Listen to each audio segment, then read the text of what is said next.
महागठबंधन पहले बनने तो दीजिए। क्या आपको मालूम है कि महागठबंधन में कौन से दल हैं? हमें तो नहीं मालूम है। आरजेडी एक दल है, कांग्रेस उसमें रहेगी कि नहीं रहेगी, कितने सीट पर रहेगी, वो तो वही बता सकते हैं। अभी तो आप देख रहे हैं कि कांग्रेस वाले अपना अध्यक्ष ही बदल रहे हैं, अब कोई यात्रा वात्रा शुरू कर रहे हैं।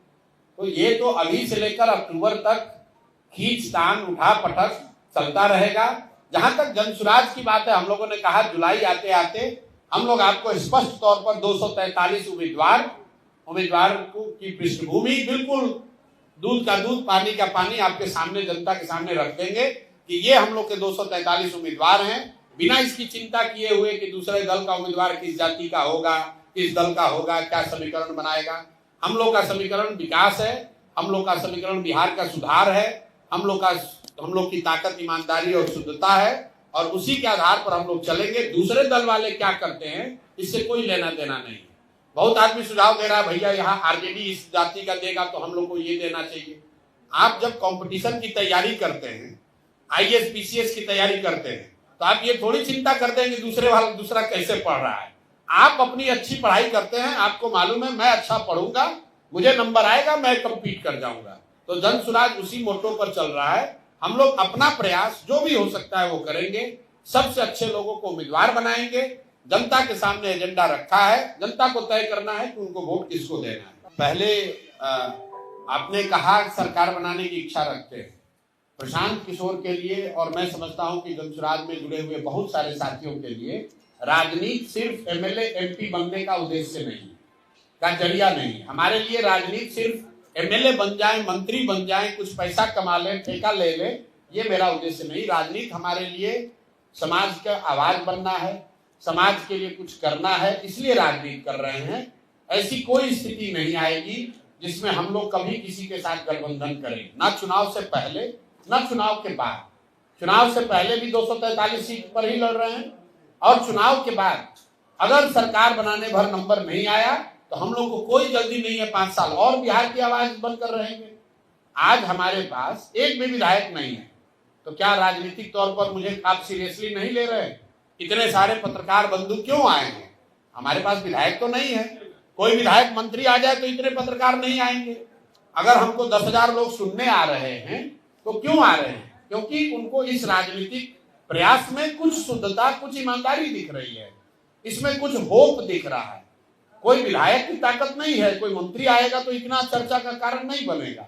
और ये ताकत प्रशांत किशोर की नहीं है, ये ताकत इस प्रयास की है जिसमें पहली बार बिहार के एक बड़े वर्ग को कहीं न कहीं उम्मीद की किरण दिख रही है कि शायद बिहार में भी सुधार हो जाए, शायद बिहार भी देश के अन्य राज्यों की तरह विकास के रास्ते पर आ जाए। ये उस सोच की, ये उस होप की ताकत है।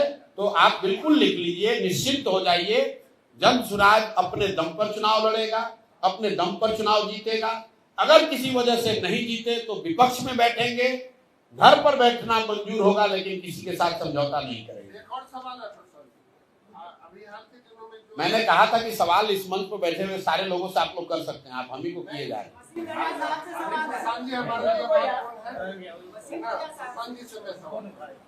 अभी हाल के दिनों में जो कुछ राज्यों में चुनाव हुआ है वहाँ लॉलीपॉप दिया जाता है हर पार्टी को, इसको आप किस नजरिया से? देखिए, मैं उसको लॉलीपॉप तो पहली बात कहता नहीं हूँ। जहां तक ये डिबेट है कि क्या फ्री बीज देना चाहिए, तो इंडिया बाय कॉन्स्टिट्यूशन, हमारे संविधान के तहत इंडिया वेलफेयर स्टेट है।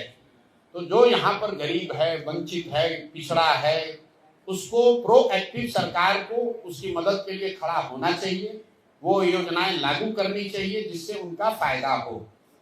लेकिन जब आप फ्री बीज दे रहे हैं तो इतना आपको जरूर करना है कि अगर आपके जेब में 100 रुपया है तो आप 300 रुपए की बात तो नहीं कर सकते। तो आप जनसुराज की 5 जो वादे हैं उसको देख लीजिए। हम लोग बच्चों की पढ़ाई की बात कर रहे हैं जो फ्री बीज नहीं है। हम लोग ये कह रहे हैं कि 60,000 करोड़ रुपया जो सरकार खर्च कर रही है शिक्षा के नाम पर, उसको अगर बेहतर तरीके से खर्च किया जाए तो देश का सबसे अच्छा शिक्षा व्यवस्था बिहार में बनाया जा सकता है। दूसरी बात हम लोग क्या कह रहे हैं, हम लोग ये कह रहे हैं कि हम लोग महिलाओं को रोजगार देने के लिए कोई फ्री भी नहीं देंगे, उनको लोन बैंकों से दिलवाएंगे सरकारी गारंटी पर, और उस पर भी उनको 4% ब्याज लोगों को देना पड़ेगा, 6% ब्याज सरकार भरेगी। तो 6,000 करोड़ रुपया के बजट से 1 लाख करोड़ रुपया हम लोग महिलाओं तक पहुंचा पाएंगे रोजी रोजगार के लिए। तीसरी बात हम लोग कह रहे हैं कि मनरेगा को कृषि से जोड़ेंगे, इसमें भी 1 रुपया सरकार का नहीं लगेगा। जो मनरेगा का पैसा आ रहा है या दिल्ली में हम लोग सरेंडर कर रहे हैं, उसी मनरेगा के पैसे से हम लोग मजदूरों को कृषि से जोड़ेंगे, ताकि हर वो किसान जो नकदी की खेती करना चाहता है उसको मनरेगा के तहत मजदूर मुफ्त में मिले। उससे मनरेगा का भ्रष्टाचार खत्म होगा, किसानों को फ्री में मजदूर मिलेंगे और खेती किसानी से वापस कई लोग बड़े पैमाने पर जुड़ेंगे और खेती आधारित पलायन भी रुकेगा। सिर्फ एक ही फ्री भी हम लोग कह रहे हैं, वो कह रहे हैं 60 वर्ष से ज्यादा उम्र के महिला पुरुष को, दिव्यांग और विधवाओं को उसमें जोड़ लीजिए, जिसको आज सरकार 400 रुपया भत्ता देती है, पेंशन देती है। हम लोग कह रहे हैं कि उसके जगह हम 2,000 देंगे और उसका बजटरी प्रोविजन मतलब टोटल साल का खर्चा आएगा करीब 12,500 करोड़। तो 3 लाख करोड़ के बजट में 12,000 करोड़ रुपया अपने उन साथियों के लिए जो 60 वर्ष से ज्यादा उम्र के हो गए। मुझे लगता है कि ये संविधान की जो वेलफेयर स्टेट की परिकल्पना है उसके अधीन है। इसके अलावा हम लोग कोई वादा फ्री वी का नहीं कर रहे हैं। तेजस्वी यादव राजद वाले कर रहे हैं कि हम लोग 2500 रुपया माई बहन योजना में दे देंगे। तो मैं पत्रकार बंधुओं से आग्रह करूंगा, आजकल सबके मोबाइल में कैलकुलेटर है, आप जरा इस पर कोई योजना पर सवाल जवाब का मतलब नहीं है, अपना कैलकुलेटर खोलिए। बिहार में 6 करोड़ महिलाएं हैं, 6 करोड़ महिलाओं में अगर 1 करोड़ बच्चियों को हटा भी दे तो 5 करोड़ हुआ। 5 करोड़ महिलाओं को अगर हर महीने आप 2,500 रुपया देंगे तो साल का करीब 1.5 लाख करोड़ रुपया हुआ बजट। बिहार सरकार का अभी बजट आया है 10 दिन पहले, योजना बजट ही है 1 लाख करोड़। तो तेजस्वी यादव ये कह रहे हैं कि हमारे पास है 1 लाख करोड़, खर्चा अगर सब बंद भी हो जाए तो कह रहे हैं उसमें से हम दे देंगे आपको 1.5 लाख करोड़। ये फ्रीबी वाली बात हुई, जबकि आप जान रहे हैं कि आपके पास पैसा नहीं है। लोगों को विशुद्ध तौर पर मूर्ख बनाने के लिए कुछ भी कहे जा रहे हैं।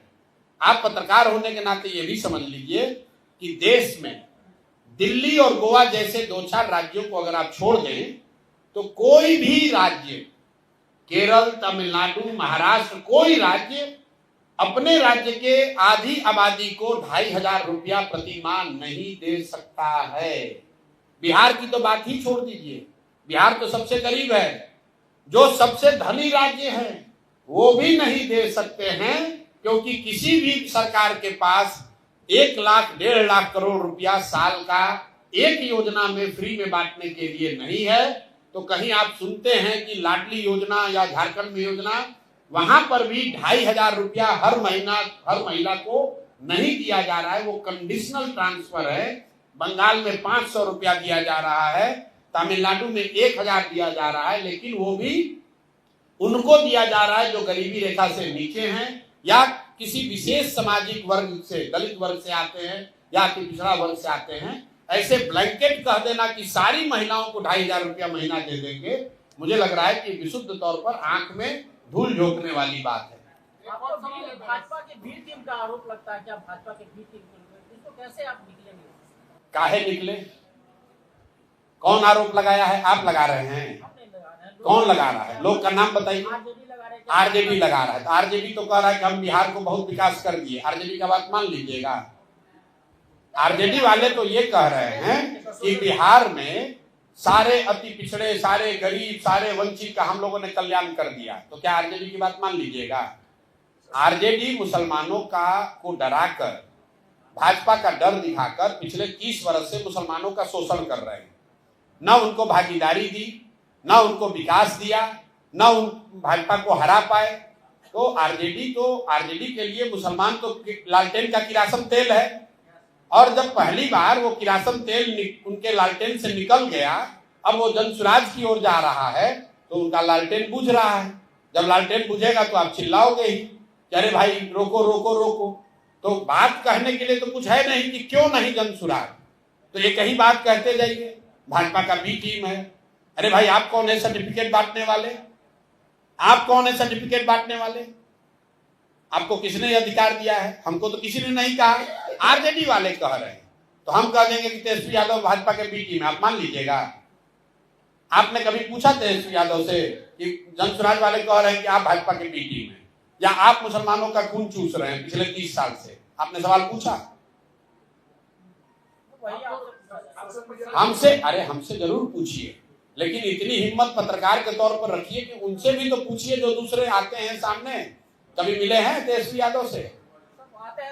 पूछा जाता, हमने कभी सुना नहीं।